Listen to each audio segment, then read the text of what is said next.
Today we have a lot of animals. Let's learn their names one by one. The first one is a shark.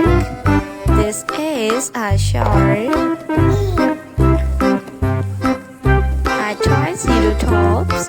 This is a triceratops. A clownfish. This is a clownfish. A spider. A panda.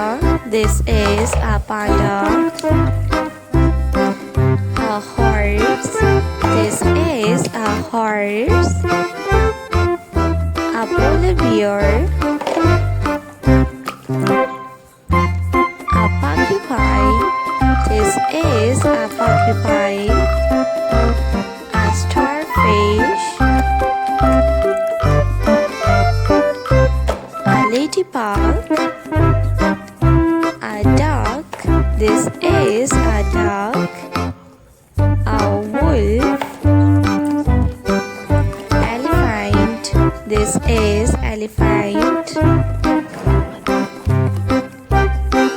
A tiger. A cow.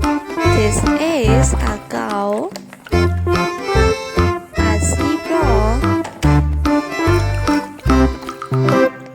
A seagull. A shark. This is a shark. A sea turtle. The next one is a T-Rex.